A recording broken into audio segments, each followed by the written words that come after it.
చదవబడిన లేఖన భాగము కొరింథీయులకు రాసిన మొదటి పత్రిక 15వ అధ్యాయం మనం చదువుకుంటాం కదా.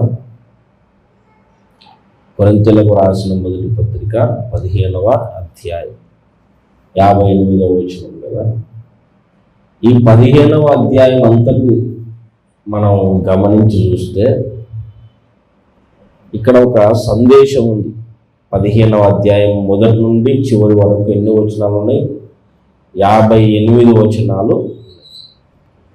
58 వచనాల్లో దేవుడు ఒక ప్రత్యేకమైన సందేశాన్ని దేవుడు మనకు అందిస్తున్నాడు. అదేంటంటే ఈ 15వ అధ్యాయము మొదట ఏం చెప్పాడంటే, మొదటి వచనము చూడండి. మరియు సహోదరులారా నేను మీకు ప్రకటించిన సువార్తను నేను మీకు తెలియపరచుచున్నాను. మొదటగా ఇక్కడ ఏం చెబుతున్నాడు? సువార్త అనే దాని గురించి చెబుతున్నాడు.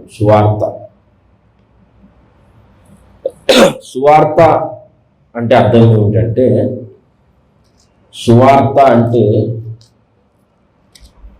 యేసయ్య సిలువను గూర్చిన వార్త సువార్త కదా. సువార్త అంటే ఏంటి? యేసు యొక్క సిలువను గూర్చిన వార్త సువార్త. కొరింథీయులకు రాసిన మొదటి పత్రిక 1వ అధ్యాయము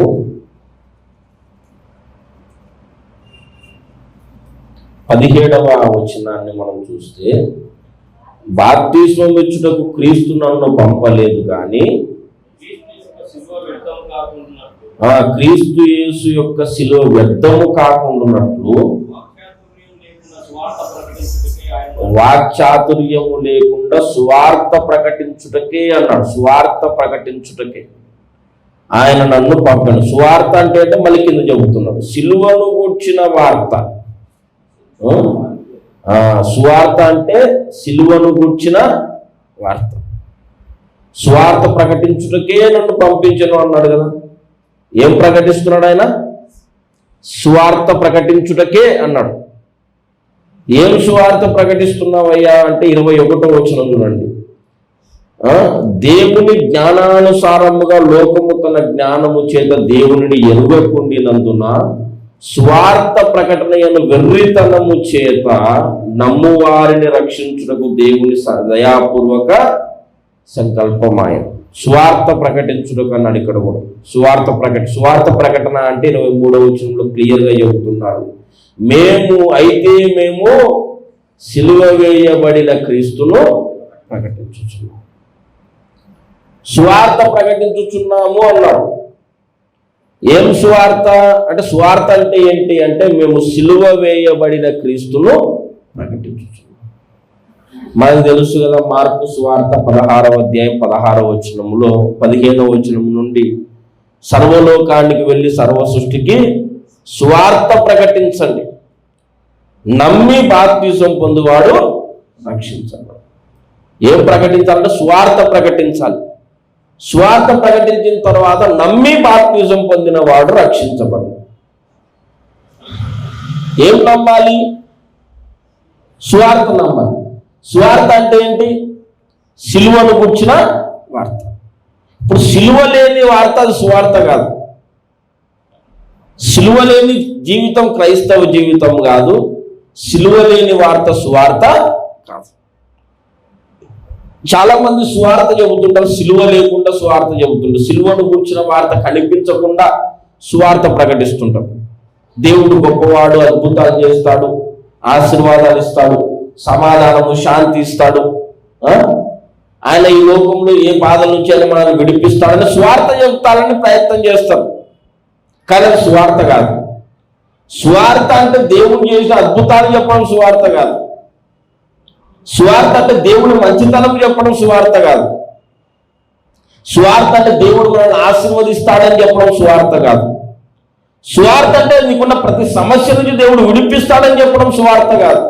అవన్నీ చేస్తాడు దేవుడు, అవన్నీ చేస్తాడు, కానీ అవన్నీ సువార్త.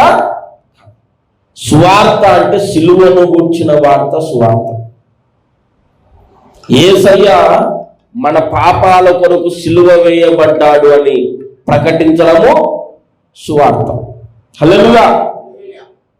యేసయ్య మన పాపాల కొరకు సిలువ వేయబడ్డాడని ప్రకటించకుండా అది సువార్త కాదు. కాబట్టి సువార్త ప్రకటించాలి, సువార్త నమ్మాలి. అంటే ఏం నమ్మాలి? మనం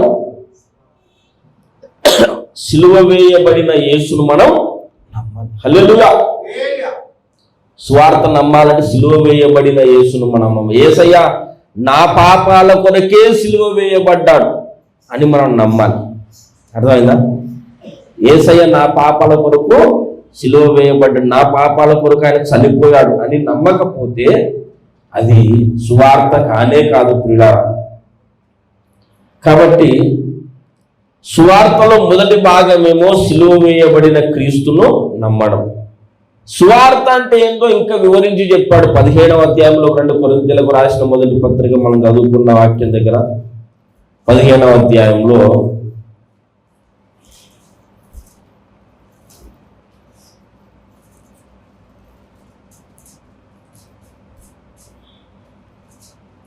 మూడవ వచనము, నాకియ్యబడిన ఉపదేశమును మొదట మీకు అప్పగించి తిని, అదేమనగా లేఖనముల ప్రకారము క్రీస్తు మన పాపముల నిమిత్తము మృతి పొందెను, సమాధి చేయబడెను, లేఖనముల ప్రకారము 3వ దినమున లేపబడి. ఇది సువార్త. సువార్త అంటే మొదటగా సిలువ వేయబడిన క్రీస్తును ప్రకటించడం సువార్త. ఇక్కడ ఏం చెప్తున్నాడు? సువార్త అంటే లేఖనాల ప్రకారంగా క్రీస్తు సిలువ వేయబడ్డాడు అని నమ్మడము సువార్త. అంటే భూమి మీద ఎవరికి లేనటువంటి ప్రత్యేకత యేసయ్యకు మాత్రమే ఉన్న ప్రత్యేకత ఏంటంటే, యేసయ్య సిలువ వేయబడతాడని కొన్ని వందల వేల సంవత్సరాల కిందటనే ప్రవక్తలు ప్రవచించారు. ఆయన ఎక్కడ పుడతాడో ప్రవక్తలు ప్రవచించారు, ఆయన ఎక్కడ పెరుగుతాడో ప్రవక్తలు ప్రవచించారు, ఆయన ఎవరికి పుడతాడో ప్రవక్తలు ప్రవచించారు, ఆయన ఏ ప్రాంతంలో పెరుగుతాడు, ఆయన ఎప్పుడు యెరూషలేములోకి వస్తాడు, ఎప్పుడు ఏ అద్భుతం చేస్తాడు, అట్లాగే ఎప్పుడు సిలువ వేయబడతాడు, ఎలా చచ్చిపోతాడు, ఎప్పుడు మళ్ళీ తిరిగి, ఇవన్నీ కూడా జరిగిన తర్వాత వ్రాయబడడం కాదు, జరగక ముందే కొన్ని వందల వేల సంవత్సరాల కిందనే రాయబడ్డాయి. వ్రాయబడ్డవి చెప్పినవి చెప్పినట్టు నెరవేర్చబడ్డాయి. ఇది యేసయ్య యొక్క ప్రాముఖ్యత. లేఖనముల ప్రకారం క్రీస్తు సిలువ వేయబడ్డాడు. హల్లెలూయా. మనకు తెలుసు కదా, యోహాను సువార్తన నేను తప్పికొనుచున్నాను అన్న మాట ఇక్కడ 19వ అధ్యాయం, యోహాను సువార్త 19వ అధ్యాయము 28వ వచనం మనం చూస్తే, అటు తర్వాత సమస్తము అప్పటికి సమాప్తమైనదని యేసు ఎరిగి లేఖనము నెరవేరునట్లు నేను తప్పికొనుచున్నానని, లేఖనము నెరవేరునట్లు నేను తప్పికొనుచున్నానని అన్నాడు కదా. అంటే యేసయ్య తప్పికొనుచున్నాను అన్న మాట ఎందుకన్నాడు? ఎందుకన్నా లేఖనము అంటే యేసయ్య భూమి మీద లేఖనాలు నెరవేర్చడానికి వచ్చాడు. కొన్ని వందల వేల సంవత్సరాల కిందట ప్రవక్తల ద్వారా తన గురించి ప్రవచించబడిన ప్రవచనాలను నెరవేర్చడానికి కన్య మరియ గర్భంలో పుట్టాడు. ప్రవచనాలను నెరవేర్చడానికి నజరేతులో ఆయన పెరిగాడు. ప్రవచనాలను నెరవేర్చడానికి గలిలయకు ఆయన వచ్చాడు. ప్రవచనాలను నెరవేర్చడానికి యెరూషలేములోకి గాడిద పిల్ల మీద ఆయన వచ్చాడు. ప్రవచనాలను నెరవేర్చడానికే ప్రవచన సారముగా యేసయ్య సిలువ వేయబడ్డాడు. ప్రవచనాలు నెరవేర్చడానికి ఆయన మరణాన్ని జయించి తిరిగి సిలువ మీద కూడా జరిగినవన్నీ ప్రవచనాలు నెరవేర్చడానికి ఆయన జరిగించాడు. ఆయన అన్ని పనులు చేశాడు. కాళ్ళకు చేతులకు రేకులు కొట్టబడ్డాయి, తలపై ముళ్ళ కిరీటము పెట్టబడింది, ఒళ్ళంతా రక్తసిక్తం గాయాలు ఆయనకు చేయబడ్డాయి. అవన్నీ జరిగాయి. అవన్నీ ప్రవచనాలు నెరవేర్చడానికి మీరు యెషయా గ్రంథం చేయండి. యెషయా గ్రంథము 3వ అధ్యాయములో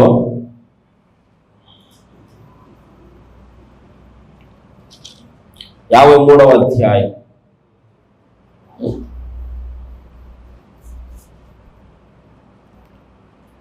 2వ వచనములో, లేత మొక్క వలెను ఎండిన భూమిలో మొలిచిన మొక్క వలెను అతడు ఆయన ఎదుట పెరిగెను, అతనికి స్వరూపమైనను సొగసైనను లేదు. మనం అతన్ని చూచి అపేక్షించున్నట్లుగా అతని యందు స్వరూపము లేదు. అతడు తృణీకరింపబడిన వాడాయను, మనుష్యుల వలన విసర్జింపబడిన వాడును, వ్యసనాక్రాంతుడుగాను, వ్యాధిని అనుభవించిన వాడుగాను, మనుష్యులు చూడనొల్లని వాడుగాను. యేసయ్య మనుష్యులు చూడనొల్లని వాడిగా మారాలని ఇక్కడ రాయబడింది. శిలువ మీద ఎట్లా మారాడు యేసయ్య? మనుషులు చూడలేరనమాట. అంత భయంకరంగా ఆయన కొట్టబడ్డాడు. ఏ మనిషి కూడా చూడలేడు, చూసి తట్టుకోలేడు ఆ బాధ. చూసే రూపము కాదు, చూసి తట్టుకునే రూపము కాదు. కొట్టి కొట్టి కొట్టి కొట్టి ఏమైపోయిందంటే గాయాలు పడి రక్తం కారి ఆ నన్నెత్తి మొదలుకొని అరికాలు వరకు కూడా మొత్తం రక్తసిక్తం అయిపోయింది. ముఖము, వీపు, ముందు భాగం అంతా, కాళ్ళు చేతులు అంతా ఏమైపోయింది. కాళ్ళకు చేతులకేమో మ్రేకులు కొట్టబడ్డాయి. భయంకరంగా అంతకుముందే కొరడాలతో కొట్టాం. రక్తం గారుతూనే ఉంది ఒకవైపు. ఆ రక్తం గారుతున్నప్పుడు మళ్ళీ సిలువ మోసుకుంటూ ఆయన ప్రయాణం చేసి మళ్ళీ సిలువ వేశాం. ఒళ్ళంతా రక్తము, గాయాలు. ఏ మనిషి కూడా చూడలేడు అటువైపు. మనుషులు చూడనొల్లని వాడుగా ఆయన మారిపోయాడు కదా. ఈ మాట ఇక్కడ రాయబడింది కదా. ఈ మాట ఎగ్జాక్ట్గా రాయబడింది సిలువలో. ఈ మాట ఇక్కడ రాయబడడానికి, సిలువ వేయబడడానికి ఎన్ని సంవత్సరాల డిఫరెన్స్ ఉంది తెలుసా? 500 సంవత్సరాల కిందట యెషయా ఈ మాట రాశాడు. 500 సంవత్సరాలు అంటే 500 సంవత్సరాల కిందట ఒక మాట చెప్పబడితే ఆ మాట ఎగ్జాక్ట్గా ఒక వ్యక్తి నెరవేర్చాడు. ఒక వ్యక్తి జీవితంలో నెరవేర్చబడింది. అంటే ఇది దేవుని కార్యం మనం నమ్మడానికి రుజువు అన్నమాట. హల్లెలూయా. ఇట్లా ఎవరికి ఇట్లాంటి చరిత్ర లేదు. అందరి చరిత్రలు జరిగిన తర్వాత రాశారు. ఫలానా రాజు పుట్టాడు, ఈ గొప్ప కార్యాలు చేశాడు, ఇన్ని యుద్ధాలు చేశాడు, ఇన్ని జయించాడు అని పుట్టిన తర్వాత రాశారు. వాళ్ళు బ్రతికి చచ్చిపోయిన తర్వాత వాళ్ళ చరిత్ర రాశారు. కానీ యేసయ్య చరిత్ర అట్లా కాదు. యేసయ్య పుట్టడమే ఆయనను గూర్చి ముందుగా లేఖనాలలో ప్రవక్తలు ప్రవచించిన లేఖనాలు నెరవేర్చడానికి పుట్టాడు. బెత్లెహేములో పుడతాడని రాయబడింది. బెత్లెహేములో పుడతాడు రాయబడింది. కన్యమర్య గర్భంలో కన్యక గర్భవతి అయి కుమారుని ఎఫ్రాయిము బెత్లెహేము నువ్వు ఎంత మాత్రం అల్పమైన దానవు. ఇక్కడ కూడా మనుషులు చూడకుండాని వాడుగా ఆయన మార్చబడ్డాడు. గాయాలు పొందుతాడని కూడా రాయబడిందండి. 5వ వచనం చూడండి. మన అతిక్రమ క్రియలను బట్టి అతడు గాయపరచబడను. ఈ మాట కూడా నెరవేరింది కదా. గాయపరచబడ్డాడు యేసయ్య. హల్లెలూయా. గాయపరచబడను. చేతులకు కాళ్ళకు ఆయనకు గాయాలు చేయబడ్డాయి. ప్రియులారా, 7వ వచనం, అతడు దౌర్జన్యమునందును బాధింపబడిన అతడు నోరు తెరవలేదు. వదకు తేబడు గొర్రె పిల్లయు బొత్తు కత్తరించు అనేది గొర్రెయు మౌనముగా ఉన్నట్లు అతడు నోరు తెరవలేదు కదా యేసయ్య. పిలాతు అక్కడున్న ప్రజలు నేరం మోపుతా ఉన్నారు యేసయ్య మీద కోర్టులో. రాజ దర్బారుల సభలో ఆయనకు సిలువ వేయండి అని కేకలు వేస్తున్నాం. ఏం నేరం చేశాడా అంటే రకరకాలుగా చెప్తున్నారు. ఈయన దాన్ని దేవుణ్ణి చెప్పుకున్నాడు. దేవాలయాన్ని పడగొట్టి 3 రోజుల్లో కడతానని చెప్పాడు. ఇట్లా రకరకాలుగా నేరాలు మోపుతున్నారు. ఒక్కదానికి కూడా యేసయ్య సమాధానం, ఒకటే మాటకు సమాధానం చెప్పాడు. నీవు నిజంగా యూదుల రాజువా అంటే నీవన్నట్టే అన్నాడు. సత్యమును గురించి నేను సాక్ష్యం ఇచ్చుటకు పుట్టుతున్నాడు. ఇంకా అదొక్క మాటకు తప్ప ఇంకా యేసయ్య ఒక్క మాట కూడా నోరు. వాళ్ళు అంతా మాట్లాడుతున్నారు కదా, అన్ని నేరాలు మోపుతున్నారు, ఏం మాట్లాడవిడ్డు అని జడ్జి గారే అన్నారు. అంటే ఈ మాట నెరవేరింది అన్నమాట. అక్కడ 7వ వచనంలో అతడు దౌర్జన్యము నొందెను, బాధింపబడిన అతడు నోరు తెరవలేదు, నోరు తెరవలేదు. 9వ వచనం చూడండి, అతడు మరణమైనప్పుడు భక్తిహీనులతో అతనికి సమాధి నియమింపబడెను, ధనవంతుని యొద్ద అతడు ఉంచబడెను. ధనవంతుని యొద్ద అతడు ఉంచబడెను. ఎక్కడుందన్నమాట? ఒకసారి లూకా సువార్తలో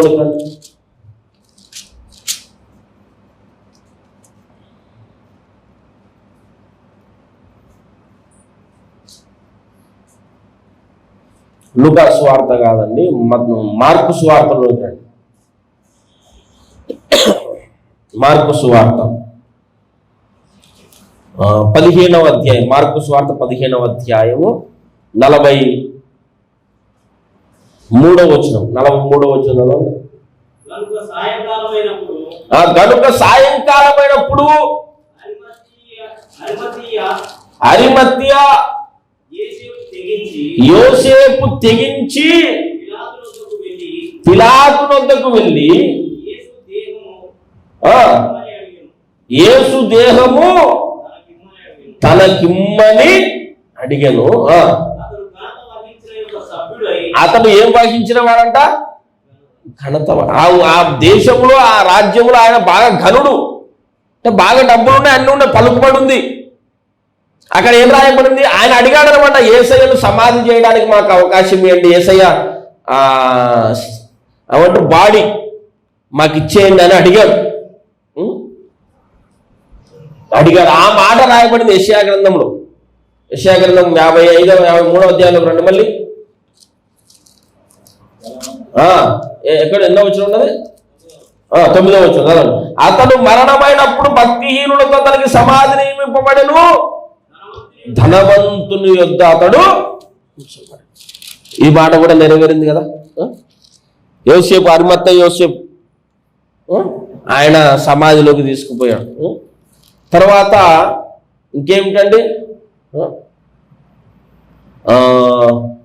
ప్రియులారా, అన్ని వచనాలు అక్కడ రాయబడిన ప్రతిదీ కూడా లేఖనములో నెరవేర్చడానికే యేసయ్య వచ్చాడండి. ఆయనలో ఏ అన్యాయము లేదు, ఆయన నోట ఏ కపటము లేదన్న మాట కూడా ఉంది. నిశ్చయముగా అతడు అన్యాయమేమీ చేయలేదు, అతని నోట ఏ కపటమును లేదు. పిల్లలు, ఇవన్నీ వచనాలు యేసయ్యలో నెరవేర్చబడ్డాయి. ఆఖరికి దప్పిగొంటాడన్న మాట కూడా రాయబడింది. ఎక్కడది? మొన్న చదివారు కదా, కీర్తనల గ్రంథం 69వ కీర్తన.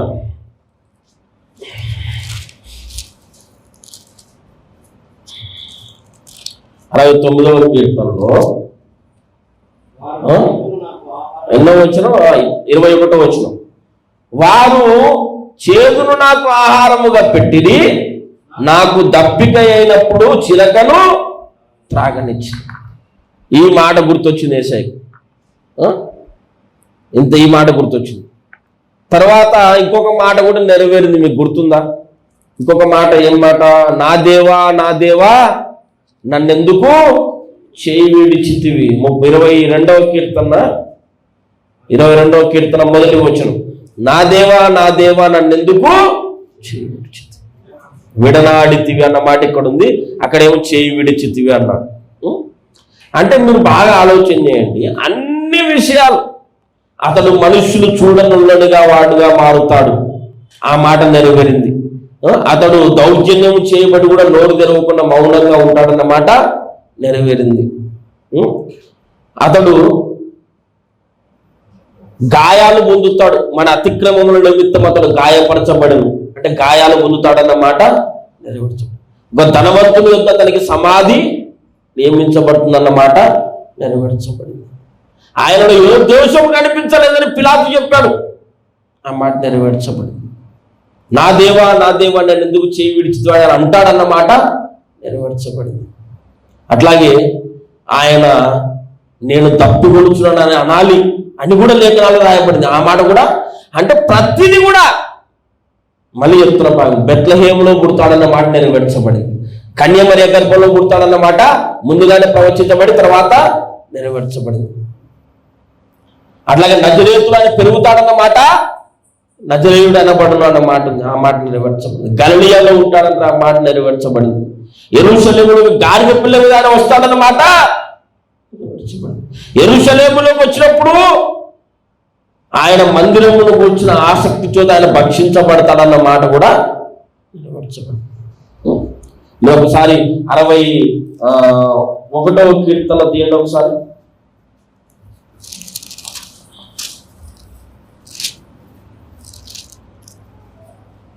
చెబుతాను 69వ కీర్తన 9వ వచనం.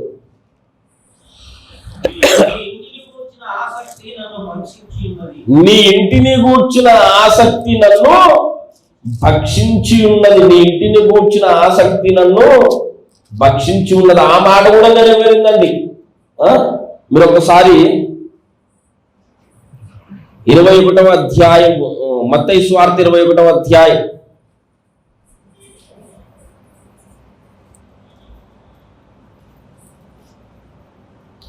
12వ వచనం చదవండి. యేసు దేవాలయములో ప్రవేశించి క్రయ విక్రయములు చేయు వారిని అందరినీ వెళ్ళగొట్టి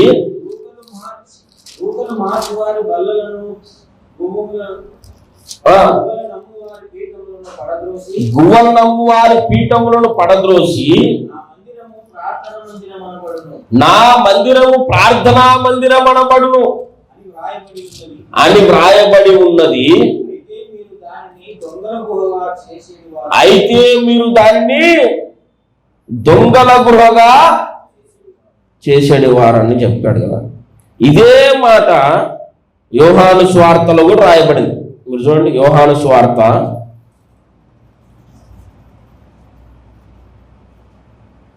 12వ అధ్యాయము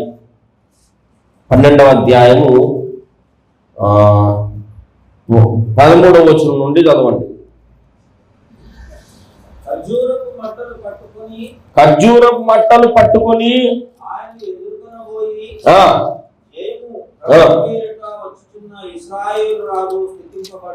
ప్రభు పేరట వచ్చుచున్న ఇశ్రాయేలు రాజు స్తుతింపబడును గాక అని కేకలు వేసిరి.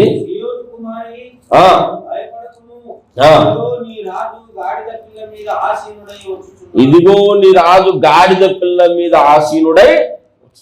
ఇక్కడ యేసు ప్రభు వారు గాడిద పిల్ల మీద వస్తాడు అని లేఖనాల్లో రాయబడ్డ ప్రవచనము నెరవేరింది. ఆ ప్రవచనము నెరవేరినప్పుడు వాళ్ళు ఏమనుకున్నారంటే, ఆడ శిష్యులు నీ ఇంటిని గురించిన ఆసక్తి నన్ను భక్షించుచున్నదన్న మాట జ్ఞాపకం చేసుకున్నారు.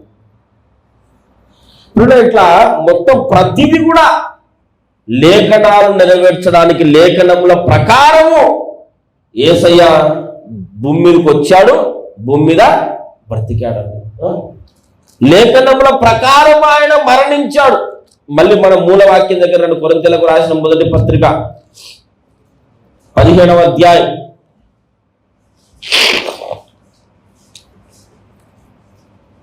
3వ వచనం. నాకియ్యబడిన ఉపదేశమును మొదట మీకు అప్పగించి తిని, అదేమనగా లేఖనముల ప్రకారము క్రీస్తు మన పాపముల నిమిత్తము మృతి పొందెను, సమాధి చేయబడెను, లేఖనముల ప్రకారము 3వ దినమున లేపబడి. లేఖనాల ప్రకారం చచ్చిపోయాడు, లేఖనాల ప్రకారం సమాధి చేయబడ్డాడు.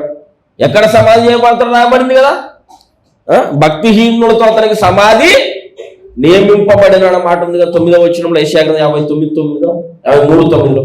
అంటే సమాధి చేయబడతాడని కూడా రాయబడింది. సమాధి చేయబడిన యేసయ్య మళ్ళీ లేపబడతాడన్నది కూడా లేఖనాల్లో. మొత్తం లేఖనముల ప్రకారంగా ఆయన బ్రతుకు సాగిందండి. హల్లెలూయా. కాబట్టి యేసయ్య నిజమైన దైవావతారం, నిజమైన రక్షకుడు అని మనం నమ్మడానికి ఆధారం ఇంకెవరు కూడా లేదు ఈ చరిత్ర. చాలా మంది మహానుభావులు పుట్టారు, అద్భుతాలు చేశారు, కానీ వాళ్ళని గురించి ముందుగా ఏం ప్రవచనాలు, ఏం ప్రవక్తలు ప్రవచించలేదు. ఒక్క యేసయ్యను గురించి మాత్రమే కొన్ని వందల వేల సంవత్సరాల కిందట ప్రవక్తలు ప్రవచించారు. ప్రవచించిన ప్రతి మాట కూడా తూచా తప్పకుండా ఆయన జీవితంలో నెరవేరింది. యేసయ్య నెరవేర్చాడు కాబట్టి యేసయ్య ప్రవచన పురుషుడు. హల్లెలూయా. యేసయ్య మాత్రమే ఏకైక దైవావతారము. యేసయ్య మాత్రమే మానవ జాతికి పాప క్షమాపణ ఇవ్వగలిగిన శక్తి కలిగిన దేవుడు. యేసయ్య మాత్రమే మానవ జాతిని మోక్షానికి తీసుకొని పోగలిగిన దేవుడు.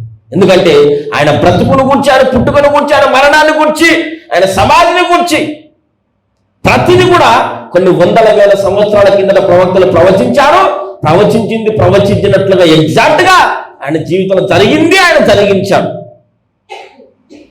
అది మనము నమ్మాలన్నమాట. హల్లెలూయా. స్వార్థ నమ్మడం అంటే అర్థం ఏంటి? లేఖనముల ప్రకారం యేసయ్య నా కొరకు మరణించాడని నమ్మాలి. లేఖనముల ప్రకారం యేసయ్య నా కొరకు సమాధి చేయబడ్డాడని నమ్మాలి. అంత మాత్రమే కాదండి, లేఖనముల ప్రకారం ఆయన మళ్ళీ తిరిగి లేపబడ్డాడని మనం నమ్మాలి. యేసయ్య చచ్చిపోయాడు, సమాధి చేయబడ్డాడని నమ్మి లేపబడ్డాడని నమ్మలేదనుకోండి, అప్పుడు స్వార్థ కాదది, మన నమ్మకం అంతా వేస్ట్ అయిపోతుంది. హల్లెలూయా. ఇప్పుడు చాలా మందికి యేసయ్య లేపబడ్డాడు అంటే లోకస్తులు నమ్మరు. అంతెందుకు ఇశ్రాయేలు దేశంలో కూడా ప్రజలు నమ్మరంట. ఇప్పుడు యేసయ్య సమాధి చేయించి లేపబడ్డాడంటే వాళ్ళు నమ్మరంట. ఎందుకు నమ్మరు అంటే అప్పుడెవరో అబద్ధం ప్రచారం చేశారండి, అది ఇంకా ఇప్పటికి అట్లాగే నమ్ముతున్నారు కొంతమంది క్రైస్తవులు. వాస్తవానికి ఆయన లేపబడలేదని చెప్పేవాళ్ళు ఉన్నారు, వినేవాళ్ళు ఉన్నారు ఇప్పటికి.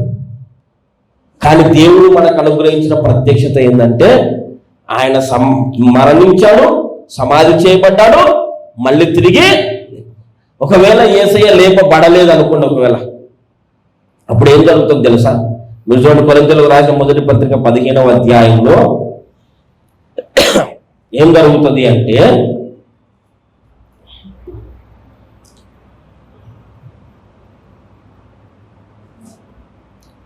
12వ వచనం, 17, 12, 15, 12.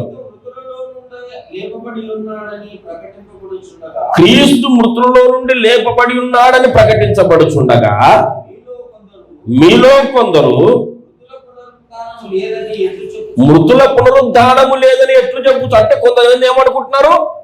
మృతుల పునరుద్ధానము లేదని చెప్పుకుంటున్నారంట. మృతుల పునరుద్ధానము లేదని ఎట్లు చెప్పుచున్నారు? మృతుల పునరుద్ధానము లేని ఎడల క్రీస్తుకు కూడా లేపబడి ఉండలేదు.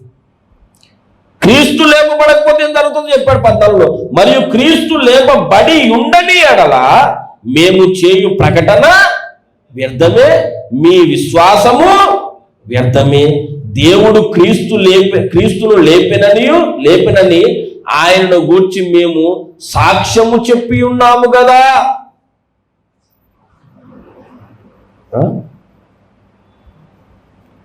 క్రీస్తు లేపబడకపోతే మీ విశ్వాసము వ్యర్థమే అంటున్నాడండి. 16వ వచనం చూడండి, మృతులు లేపబడని ఎడల క్రీస్తుకు కూడా లేపబడలేదు. క్రీస్తు లేపబడని ఎడల మీ విశ్వాసము వ్యర్థమే, మీరింకను మీ పాపములలోనే. మొత్తం వేస్టే. భక్తి జీవితం వేస్ట్, క్రైస్తవ జీవితం, మన విశ్వాసము, ప్రార్థన, పరిశుద్ధత ఇవన్నీ వేస్టే. ఎంత నీతిగా బ్రతికినా, ఎంత పరిశుద్ధంగా బ్రతికినా, ఎంత విశ్వాసం కలుగునా, ఎంత ప్రార్థన చేసినా యేసయ్య లేపబడలేదనుకోండి, లేఖనముల ప్రకారం పుట్టాడు, లేఖనముల ప్రకారం బ్రతికాడు, లేఖనముల ప్రకారం చచ్చిపోయాడు, లేఖనం ప్రకారం సమాధి చేయబడ్డాడు, లేవలేదనుకోండి, మరణాన్ని జయించలేదనుకో, అప్పుడు ఏం అర్థం వస్తుంది చెప్పండి? యేసయ్య మరణాన్ని జయించకపోతే యేసయ్య కూడా మనలాంటి సాధారణమైన ఒక మనిషి అని అర్థం. ఎందుకంటే ఏ మనిషి కూడా మరణాన్ని జయించలేడు సొంతంగా. ఎందుకు మనిషి మరణాన్ని జయించలేదు చెప్పండి? అసలు మరణం అనేది మనిషికి ఎట్లొచ్చింది? మరణం ఎట్లొచ్చిందని దానికి ఒక మాట చెప్పండి. అందరు గుర్తున్న మాట ఒకటి ఉంటుంది, పాపము వలన వచ్చు జీతం మరణం కదా. మరణం ఎట్లొచ్చింది? పాపం వలన మనిషికి వచ్చింది. అంటే పాపము లేకపోతే మరణం లేదు. మరణిస్తున్న ప్రతి మనిషి కూడా దేని కొరకు మరణిస్తున్నాడు? పాపము వలన మరణిస్తున్నాడు. పాపములు మళ్ళీ రెండు రకాలు, జన్మ పాపము, కర్మ పాపం. ఒక వ్యక్తి పుట్టాడు, పుట్టినప్పటి నుంచి ఆ వ్యక్తిని తీసుకుపోయి అడవిలో పడేసాం అనుకోండి, ఏ తప్పు చేయలేదు, చాలా నీతిగా బ్రతుకుతున్నాడు, చాలా నీతిగా హల్లెలూయా బ్రతుకుతున్నాడు. ఆయన చచ్చిపోయే వరకు కూడా ఏ తప్పు చేయలేదు అనుకోండి, ఆ వ్యక్తికి ఏం పాపం లేనట్టు? కర్మ పాపం లేదు, కానీ జన్మ పాపం అయితే ఉంది. పుట్టుకతోనే జన్మతః పాపులంగా పుడుతున్నాం ప్రతి మనిషి కూడా. అంటే పాపం అనేది లోపల ఉండి పుడుతున్నాం. కాబట్టి ప్రతి మనిషి కూడా చచ్చిపోవాల్సిన పరిస్థితి ఏర్పడింది అన్నమాట. పాపముతో పుట్టిన ప్రతి మనిషి కూడా, పాపం వల్ల వచ్చు జీతం మరణం అని లేఖనం చెప్పింది కాబట్టి ప్రతి మనిషి కూడా చచ్చిపోతున్నాడు. అంటే చచ్చిపోతున్న ప్రతి మనిషి కూడా పాపియే అని నిరూపించబడుతుందన్నమాట. ఇప్పుడు యేసయ్య కూడా చచ్చిపోయాడు, కానీ యేసయ్య మళ్ళీ తిరిగి లేచాడండి. యేసయ్య ఒకవేళ లేవలేదనుకోండి, అప్పుడు ఏమని నిరూపించబడుతుంది? మళ్ళీ ఆయన కూడా పాపే. అందరూ చచ్చిపోతున్నారు, ఆయన చచ్చిపోయాడు అంటే అర్థం ఏంటి? అందరికీ సావు వచ్చింది. ఎందుకు వచ్చింది? పాపం వల్ల వచ్చు జీతం మరణం, కాబట్టి అందరికి సావు వచ్చింది. ఇప్పుడు ఆయన కూడా చచ్చిపోయాడు. అందరూ మరణాన్ని జయించలేదు, అందరూ అట్లాగే సమాధిలో ఉన్నారు. ఆయన కూడా మరణాన్ని జయించుకుని అట్లాగే సమాధిలో ఉంటే ఏమని అర్థం వస్తుంది? ఆయన కూడా ఒక పాపి అని అర్థం వస్తుంది. ఆయన పరిశుద్ధుడు కాదని అర్థం వస్తుంది. ఆయన కూడా పాపియే కాబట్టి ఇంకొక అర్థం వస్తుంది దానికి. మళ్ళీ ఆయన కూడా పాపియే కాబట్టి ఆయన రక్తంలో పాపం ఉంది. పాపమైన రక్తంలో ఉంది కాబట్టి ఆ రక్తము మనుష్యుల పాపాలను కడగలేదు. మన పాపాలను యేసు రక్తం కడగలేదు. అప్పుడు యేసు రక్తం మన పాపాలను కడగలేదు కాబట్టి మనం ఇంకా పాపులముగానే ఉంటాము, ఇట్లాగే చచ్చిపోతాం, ఆఖరికి నరకానికి మనం పోతాం. ఎంత దారి తీసింది చూసారా? ఒక్క యేసయ్య మరణాన్ని జయించి లేవలేదు అనుకుంటే ఎంత ఘోరమైన ప్రమాదం. యేసయ్య పుట్టాడు, బ్రతికాడు, చచ్చిపోయాడు, సమాధి చేయబడ్డాడు, అన్నీ జరిగాయి. ఒక మరణాన్ని మాత్రం ఆయన జయించలేదు అనుకోండి, ఆయన పాపాన్ని జయించలేదని అర్థం. పాపి కాకుండా ఆయన ఉండలేదని అర్థం. పాపి కాకపోతే, పాపి అయితే గనక మన పాపాలను క్షమించలేడు. మన పాపాలను క్షమించలేకపోతే మనం ఎంత నీతిగా బ్రతికినా అగ్నిగుండంలోనికే పోతాం. కాబట్టి అన్నిటికీ మూల కారణం ఏంటంటే యేసయ్య పుట్టడం మాత్రమే కాదు, మరణించడం మాత్రమే కాదు, ఆయన మరణాన్ని జయించి మళ్ళీ తిరిగి లేచాడు. ఇది మనం నమ్మాల్సిన విషయం. చాలా మంది ఏమంటారంటే మరణాన్ని జయించి లేవడం అంటే అర్థం ఏంటి? మరణాన్ని జయించి లేవడం అంటే చాలా మంది లేచులు ఉన్నారు, అట్లా ఉన్నారు. ఇప్పుడు బైబిల్లోనే యేసయ్య కాకుండా ఇంకెవరు మరణాన్ని జయించి లేచులు లేరా? లాజరు లేచాడు కదా, యేసయ్య లేపాడు కదా సార్ అనొచ్చు. ఎవరెవరు లేపారు, మొత్తానికైతే లేచాడా లేదా? పోనీ ఒకసారి పౌలు ప్రసంగం చేస్తుంటే ఒకసారి కిటికీలోంచి ఒక కింద పడతాడు, గుర్తుందా మీకు? అపోస్తల కార్యములు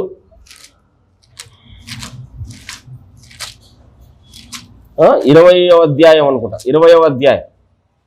అదే ఆదివారం రొట్టె విడిచిన కానీ మాట గుర్తుపెట్టుకోవచ్చాడు మనం. ఎన్నో వచనం ఉన్నది? 29వ వచనం,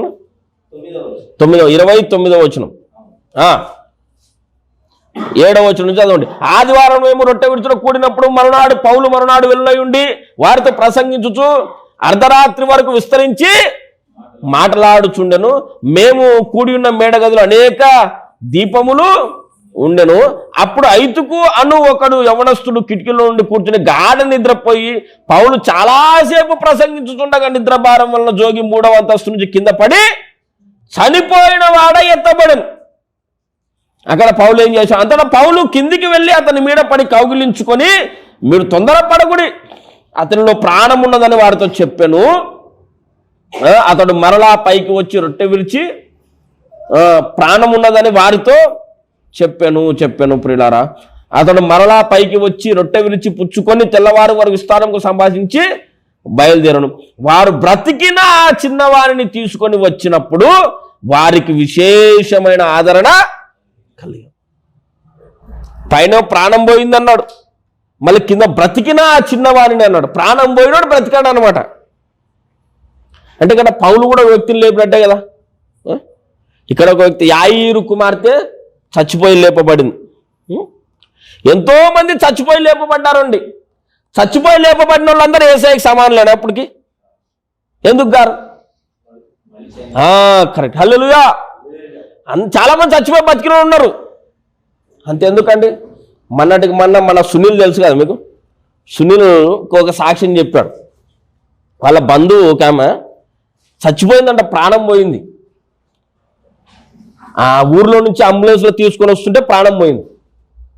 ప్రాణం పోతే అందరు బాగా ఏడుస్తున్నారు. అంబులెన్స్లో ఉన్న 3-4 వాళ్ళ బంధువులు ఏడుస్తుండేసరికి సడన్గా ఏడుపులోనే అంబులెన్స్ వస్తుంది.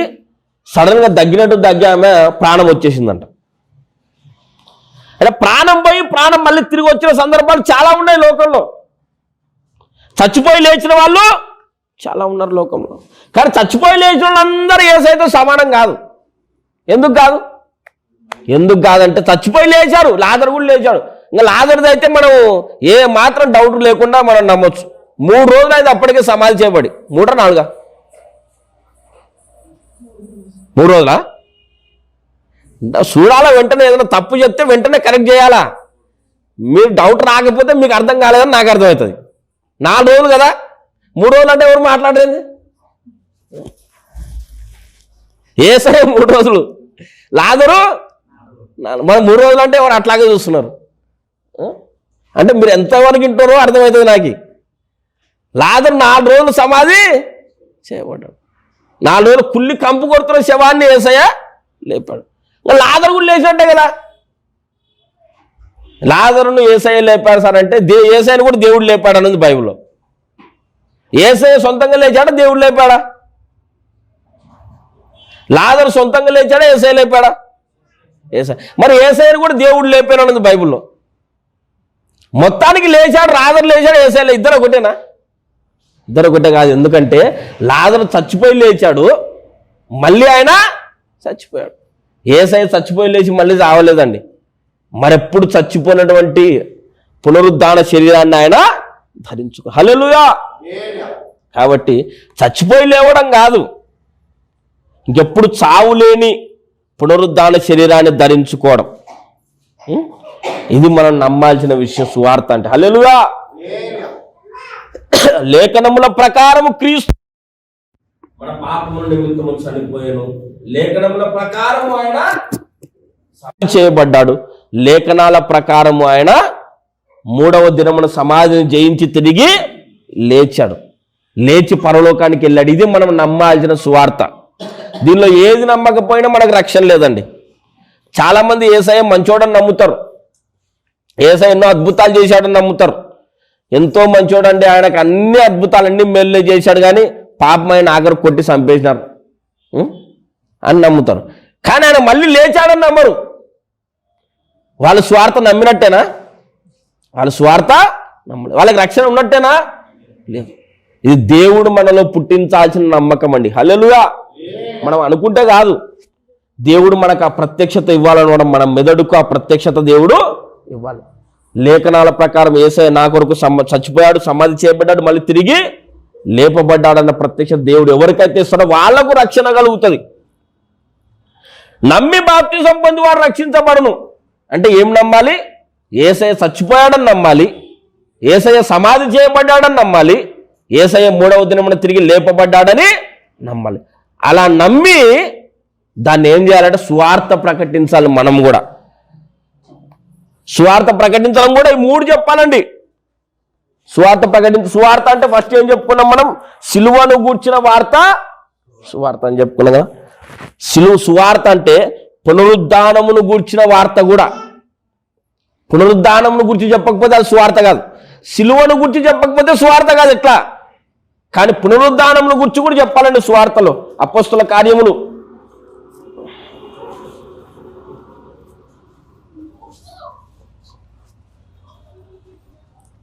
పెంతెకోస్తు పండుగ దినాన పరిశుద్ధ ఆత్మ దిగొచ్చింది కదా. అపోస్తల కార్యం 2వ అధ్యాయంలో మేడగదిలోనికి 4వ వచనం అందరూ పరిశుద్ధాత్మతో నిండిన వారై ఆ ఆత్మ వారికి వాక్శక్తిని అనుగ్రహించిన ఒకటి అన్య భాషలతో మాట్లాడసాగి. అప్పుడు ఏం జరిగిందంటే పేతురు నిలబడి సువార్త చెబుతున్నాడు. అక్కడ ఏమని చెబుతున్నాడు అంటే మీరు చూడండి ప్రియులారా, 14వ వచనం నుండి. అయితే పేతురు ఆ 11తో కూడా లేచి నిలిచి బిగ్గరగా వారితో సువార్త చెబుతున్నాడు. సువార్త చెబుతూ ఒక మాట అన్నాడండి. మీరు చూడండి 23వ వచనం.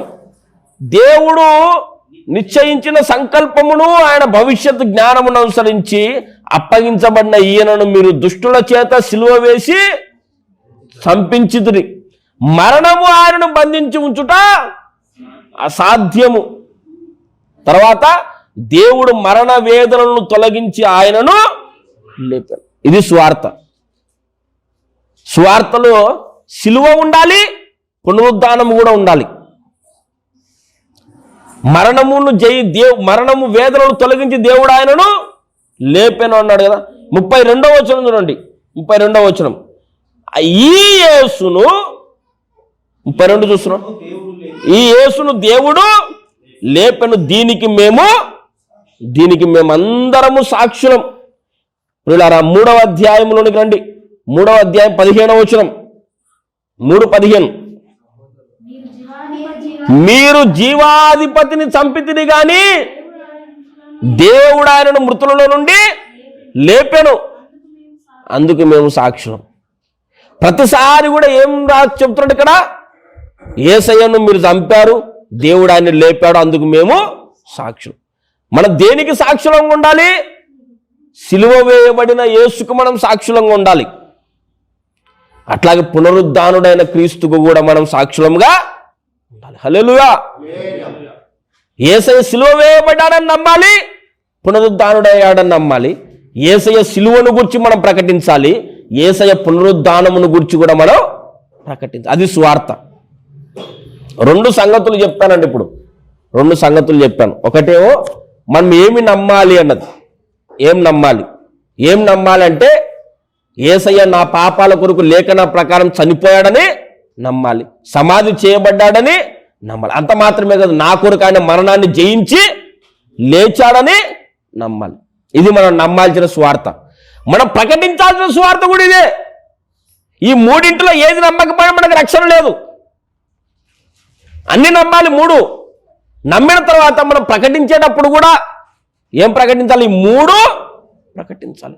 యేసయ్య మీ కొరకు చచ్చిపోయాడు, యేసయ్య మీ పాపాల కొరకు ఆయన రక్తం కాచి ప్రాణం పెట్టాడు, యేసయ్య సమాధి చేయబడ్డాడు మీ కొరకు, యేసయ్య మరణాన్ని జయించి 3వ దినమున లేపబడ్డాడని కూడా చెప్పాలి సువార్తలో. అప్పుడే అది సువార్త. ఒకటి మనం ఏమి నమ్మాలన్నది చెప్పుకున్నాము, రెండవది మనం ఏమి సువార్త చెప్పాలన్నది తెలుసుకున్నాం. ఈ 2 జరిగితే గనక మన జీవితంలో ఇంకోటి జరుగుతుంది. ఏం తెలుసా? మనము కూడా పునరుద్ధానము చెందే పరిస్థితి ఒకనాటికి వస్తుంది. హల్లెలూయా. మళ్ళీ మూలవాక్యం దగ్గర రండి, ముగించేసుకుందాం. ఇంకా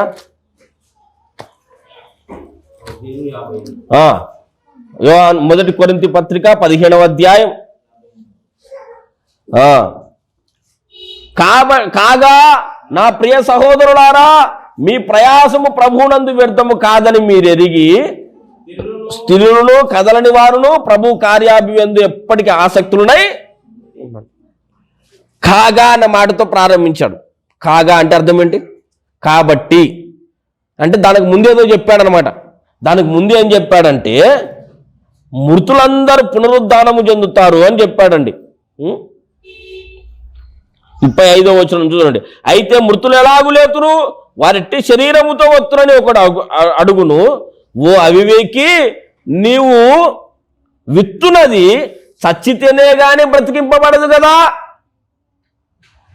అంటే ఒక విత్తనాన్ని నాటామనుకోండి, అది లోపల ఏమైపోవాలి? చచ్చిపోవాలి. చచ్చిపోతే అది ఏమవుతుంది? మళ్ళీ బ్రతికించబడతా అని చెప్తూ ఏమని చెప్తానంటే లేపబడేటప్పుడు ఎట్లా లేపబడతాడో చెప్పారండి. 39వ వచనం నుండి. మాంసమంతయు ఒక విధమైనది కాదు. మనుష్య మాంసము వేరు, మృగ మాంసం వేరు, పక్షి మాంసం వేరు, చేప మాంసం వేరు. ఆకాశ వస్తురూపములు గలవు, భూవస్తు రూపములు కలవు. ఆకాశ వస్తు రూపముల మహిమ వేరు, భూవస్తు రూపముల మహిమ వేరు. అంటే ఇట్లా వేరు వేరు అని ఎందుకు చెప్తున్నానంటే, లేపబడేటప్పుడు మనకు మహిమ శరీరాలు వస్తాయి. ఆ మహిమ శరీరాలన్నీ ఒకటే కాదన్నమాట. ఒకటే మహిమ శరీరాలు రావు అందరికీ. కొందరికి ఎక్కువ మహిమ ఉండే శరీరం వస్తుంది, కొందరికి తక్కువ మహిమ ఉండే శరీరం వస్తుంది. హల్లెలూయా. పిల్లారా, ఈరోజు దేవుడు మనకు నేర్పిస్తున్న పాఠం ఏంటంటే 3 విషయాలు. మొదటిదేమో మనము నమ్మాలి. ఏం నమ్మాలి అంటే సువార్త నమ్మాలి. సువార్త అంటే ఏంటి? లేఖనాల ప్రకారంగా యేసయ్య నా పాపాల కొరకు చచ్చిపోయాడని నమ్మాలి, సమాధి చేయబడ్డాడని నమ్మాలి, మళ్ళీ 3వ దినాన్ని తిరిగి లేచాడని నమ్మాలి. వీటిలో ఏది నమ్మకపోయినా అది రక్షణ పొందినట్టు కాదు. తర్వాత సువార్త ప్రకటించాలి. మనం ప్రకటించేటప్పుడు కూడా ఈ 3 ప్రకటించాలి. లేఖనాల ప్రకారం మీ పాపాల కొరకు యేసయ్య సిలువ వేయబడ్డాడు, చచ్చిపోయాడని ప్రకటించాలి. లేఖనాల ప్రకారమైన సమాధి చేయబడ్డాడని ప్రకటించాలి. లేఖనాల ప్రకారమైన లేపబడ్డాడని ప్రకటించాలి. మనం నమ్మాల్సిందైనా ప్రకటించాల్సిందైనా ఒకటి. ఇది నమ్మి ఇది మనం ప్రకటించిన తర్వాత ఏం జరుగుతుందంటే, ఈ నమ్మకము కలిగి ఈ ప్రకటన చేస్తూ మనం ఈ లోకంలో బ్రతికితే ఒకానొక దినాన మనం కూడా చచ్చిపోతాం, మనం కూడా సమాధి చేయబడతాం. అయితే మనము కూడా తిరిగి లేపబడతాం అన్నమాట. హల్లెలూయా. మనం కూడా లేపబడేటప్పుడు మనం ఎట్లా లేపబడతామంటే మహిమ శరీరాలతో లేపబడతాం. లాజరు లేచినట్టు కాదు, యాయిరు కుమార్తె బ్రతికినట్టు కాదు, యేసయ్య లేచినట్టు మనము లేపబడతాం. మరెన్నడూ చచ్చిపోని శరీరాలు ధరించుకొని మనం లేపబడతాం. మా శరీరాలకు మహిమ ఉంటుంది, నిత్య యవ్వనములుగా మనం లేపబడతాం అన్నమాట. పరలోకానికి పోయిన తర్వాత అందరూ మహిమ శరీరాలతో ఉంటారు అక్కడ. పరలోకంలో ఇప్పుడు చిన్న పిల్లవాడికి చచ్చిపోయాడు అనుకోండి, ఒక వ్యక్తి చిన్న పిల్లవాడు చచ్చిపోతే పరలోకంలో చిన్న పిల్లవాడిగానే ఉంటాడా? మీరు చెప్పాలి నాకు. పరలోకంలో చిన్న పిల్లవాడిగా ఉండడు, యవనస్తుడుగా. ఒకవేళ వృద్ధుడిగా చచ్చిపోతే ఆయన కూడా యవనస్తుడు అయిపోతాడు. అంటే పరలోకంలో ప్రతి మనిషి కూడా, స్త్రీ కానీ పురుషుడు కానీ ఎంత వయసుతో ఉంటారో ఫిలిప్పీ పత్రికలోనికి రండి, ఆ మాట ఉంటుంది. 3:21 ఫిలిప్పీ పత్రిక 3:21.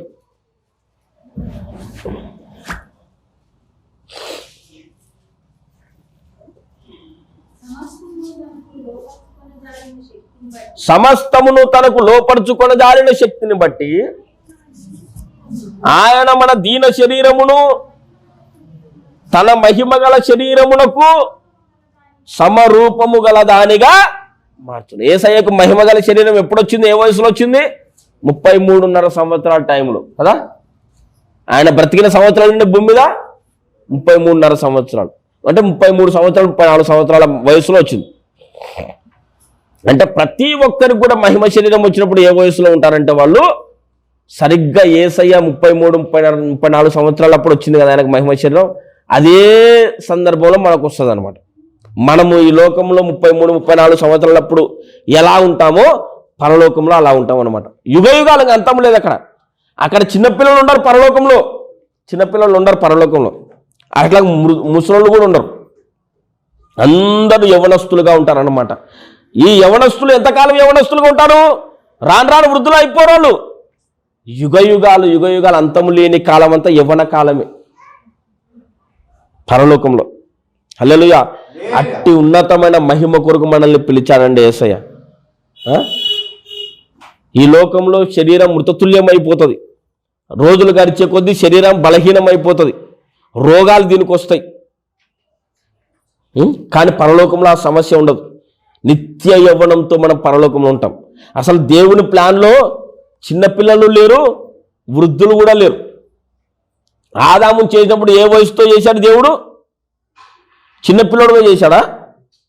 వృద్ధుడుగా చేశాడా? నిత్య యవ్వనుడిగా చేశాడు, యవ్వనస్తుడుగా చేశాడు. అట్లాగే యేసయ్య చచ్చిపోయినప్పుడు ఏ వయసుతో చనిపోయాడు? యవ్వన వయసులో చనిపోయాడు. ఆదాము మొదటి ఆదామైన, కడపటి ఆదామైన, ఇద్దరే మనుషులు. మొదటి ఆదాము ద్వారా మనం పాపులమయ్యాం, కడపటి ఆదాము ద్వారా మనం నీతిమంతులమయ్యాం. ఇద్దరు కూడా యవ్వనస్తులే. పరలోకములో మనం యుగయుగాలు యవనస్తులుగానే బ్రతుకుతాం అన్నమాట. అంత ఉన్నతమైన మహిమలోకి దేవుడు మనం తీసుకుపోతున్నాడు. కాబట్టి కాగా నా ప్రియ సహోదరులారా, ప్రభువునందు మీ ప్రయాసము. దేవుని కొరకు ఈ లోకంలో ఎన్నో ప్రయాసపడుతుంటాం. దేవుని కొరకు పనిచేసినప్పుడు కొన్ని వ్యతిరేకతలు ఎదురవుతాయి. అప్పుడు ఏమైపోతుందంటే మనసు కొంచెం చెలించిపోతుంది. ఎందుకు వచ్చిన ఈ బాధ, ఎందుకు వచ్చిన బాధలు ఇవన్నీ కూడా, అందరు బాగానే ఉన్నారు కదా, నేనే ఇట్లా ఎందుకు అనుభవించాలి ఈ బాధలని కొంచెం బాధ కలుగుతుంది. వాళ్ళకి చెప్తున్నాడు అన్నమాట దేవుడు, మీ ప్రయాస వ్యర్థం. ఈ లోకంలో నువ్వు దేవుని కొరకు ఎంత శ్రమ పడితే అంత ఉన్నతమైన మహిమను దేవుడిని పరలోకంలో ఇస్తాడు. కాబట్టి మీరు స్థిరంగా ఉండండి దేవునిలో అని ఇక్కడ దేవుడు చెప్తాడు. ఇంకొక మాట చదివి నేను ముగించేస్తానండి, చివరి మాట. అదే మన మూలవాక్యం దగ్గర రండి. కొరింథీయులకు రాసిన మొదటి పత్రిక 15వ అధ్యాయం. కొరింథీయులకు రాసిన మొదటి పత్రిక 15వ అధ్యాయము 32వ వచనం నుండి చదువుదాం. మనుష్య రీతిగా నేను ఎఫెసులో మృగములతో పోరాడిన ఎడల నాకు లాభమేమి? మృతులు లేపబడని ఎడల ఏమన్నాడు?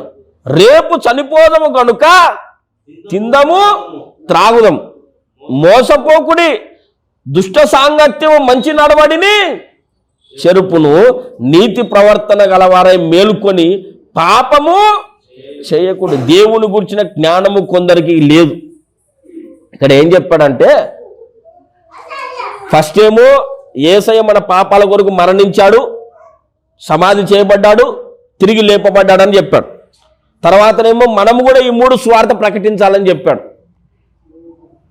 తర్వాతనేమో మనం కూడా ఒకనాటికి చచ్చిపోతాం, కానీ మళ్ళీ మనం కూడా మరణము లేని మహిమ శరీరాలతో లేపబడతామని చెప్పాడు.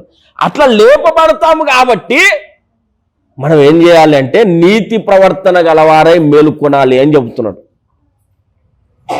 ఒకవేళ మనము చచ్చిపోయి లేపబడేది ఏం లేదనుకోండి, ఒకవేళ చచ్చిపోయిన తర్వాత మళ్ళీ పునరుద్ధానం చెందడం ఇవన్నీ ఏం లేదనుకోండి, మనం పరిశుద్ధంగా బ్రతుకు కూడా వేస్టే. హాయిగా ఉండేది తిని సుఖపడి హ్యాపీగా బ్రతకొచ్చు.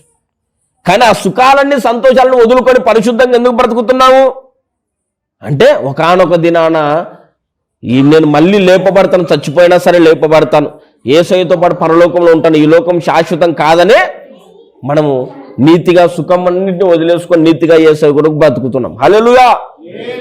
కాబట్టి ప్రియులారా, పరిశుద్ధంగా బ్రతకాలి. ఎందుకంటే ఈ లోకము శాశ్వతం కాదు, ఈ లోకంలో దొరికే ఏ సుఖము కూడా శాశ్వతం కాదు. పాపం చేసి అట్లాగే చచ్చిపోయామనుకోండి, అప్పుడు ఏమైపోతుంది? యేసయ్య రాకడలో మనం లేపబడమన్నమాట. మారు మనసు పొందకుండా అట్లాగే చచ్చిపోతే యేసయ్య రాకడలో మనం లేపబడం. యేసయ్య రాకడ ఉంది, అప్పుడు మనం లేపబడతామన్నది ఉన్నది. కాబట్టి మనం ఎట్లా బ్రతకాలంట? నీతి ప్రవర్తన గలవారై మెలుకోండి. ఈ లోకంలో సుఖపడదాం, ఈ లోకంలో సంతోషపడదాం అన్నది పక్కన పెట్టండి. దేవుని కొరకు మీరు ప్రయాసపడండి. ఎందుకంటే ఈ లోక సుఖాలు సంతోషాలు శాశ్వతం కాదు. ఒకనాటికి మనం చచ్చిపోతాం, ఈ లోకాన్ని విడిచిపెడతాం. చచ్చిపోయిన మనం అట్లాగే ఉన్నాం, మళ్ళీ లేపబడతాం. లేపబడిన తర్వాత నిత్య సుఖాలకు, నిత్య సంతోషాలకు దేవుడు మనల్ని తీసుకొని పోతాడు. దాని మీద దృష్టి పెట్టండి, ఈ లోక సుఖాల మీద దృష్టి పెట్టకండి అని దేవుడు ఇక్కడ సెలవిస్తున్నాడు. కొన్నిసార్లు దేవుని కొరకు బ్రతికినప్పుడు వ్యతిరేకతలు, సమస్యలు వస్తాయి, కృంగిపోయిన పరిస్థితులు వస్తాయి. అయినప్పుడు కూడా మీరు కదలకండి, స్థిరంగా ఉండండి. ఇవేవి శాశ్వతం కాదు. ఒకనాటికి మీరు లేపబడతారు, చచ్చిపోయి తిరిగి లేపబడతారు. మహిమ శరీరాలు వస్తాయి, పరలోకంలో ఉంటారు. మీరు నిత్య యవ్వనులుగా యుగయుగాలు ఊహించలేంత సుఖ సంతోషాలు అక్కడ అనుభవిస్తారు. ఆ లోకము కొరకు సిద్ధపడుతున్నాం. కాబట్టి ఈ లోకములో ఏ పరిస్థితికి కూడా మనం చెల్లించకూడదు. స్థిరంగా ఉండాలి, స్థిరంగా ఉండాలి, ధైర్యంగా ఉండాలి. మన ప్రయాస వ్యర్థము కాదని నమ్మాలి. యేసయ్య చచ్చిపోయాడు, సమాధి చేయబడ్డాడు, లేపబడ్డాడు. ఆయన్ను నేను నమ్మాను, ఆయన నేను ప్రకటిస్తున్నాను. కాబట్టి నేను కూడా చచ్చిపోతాను, నేను కూడా సమాధి చేయబడతాను, నేను కూడా ఒకానొక దినాన మళ్ళీ లేపబడతాను. అందుకొరకు నేను బతుకుతున్నా. కాబట్టి ఈ లోక సుఖభోగాలు నాకు ముఖ్యం కాదు, నీతిగా నేను బ్రతుకుతా. అందుకొరకు నేను బ్రతుకుతున్నా. కాబట్టి ఈ లోకంలో నేను దేవుని కొరకు స్థిరంగా నిలబడతా, ధైర్యంగా ఉంటాను. ప్రభువునందు నిలబడుతున్నా. ఏ ప్రయాస కూడా వ్యర్థము కాదని నమ్ముతా. ఇది మనం చేసుకోవాల్సిన తీర్మానం అని. హల్లెలూయా. చిన్న పని చేసినా సరే అది వేస్ట్ కాదండి దేవుని లోపల. ఒక చిన్న పని, దేవుని కొరకు ఎవరైనా కూర్చోవడానికి చేరేసామనుకోండి, అది కూడా లెక్కలోకి రాసుకుంటాడు దేవుడు. నా పేరుట గిన్నెడు నీళ్ళు ఇచ్చినా సరే మర్చిపోనన్నాడు. దేవుని కొరకు ఏ చిన్న పని చేసినా అది వ్యర్థం కాదు. కాబట్టి ఆ ధైర్యంతో మనం యేసయ్య రాకడ కొరకు ఎదురు చూద్దాం. యేసయ్య చచ్చిపోయాడు, తిరిగి లేచాడండి. మనం కూడా చచ్చిపోతే ఒకవేళ తప్పకుండా ఆయన మనల్ని లేపుతాడు కాబట్టే పరిశుద్ధంగా బ్రతుకుదాం. లేపుతాడు కాబట్టే ధైర్యంగా స్థిరంగా దేవుళ్ళో ఉందాం. మన ప్రయాస వ్యర్థము కాదని మనం నమ్ముదాం. కాబట్టి నన్ను పరిశుద్ధంగా బ్రతికించే యేసయ్యని మనం ప్రార్థన చేయాలి. ఎప్పటికప్పుడు వారం వారం పరిశుద్ధంగా బ్రతికించాలని ప్రార్థన చేయాలి. మన పాపాలు ఒప్పుకొని పశ్చాత్తాపడుతూ మారు మనసు పొందుతూ ఉండాలి. అట్లా సాగిపోతుంటే ఒకానొక దినాన యేసయ్య రాకడ జరుగుతుంది. ఆనాడు మనం మహిమ శరీరాలు ధరించుకొని యుగయుగాల పరలోకంలో ఉంటాం ప్రియులారా. కాబట్టి పరిశుద్ధంగా బ్రతకడం కొరకు యేసయ్య సన్నిధిలో మనం ప్రార్థన చేద్దాం. దేవుడి మాటలు దీవించును గాక. రండి అందరం కళ్ళు మూసుకొని ప్రార్థన చేసుకుందాం.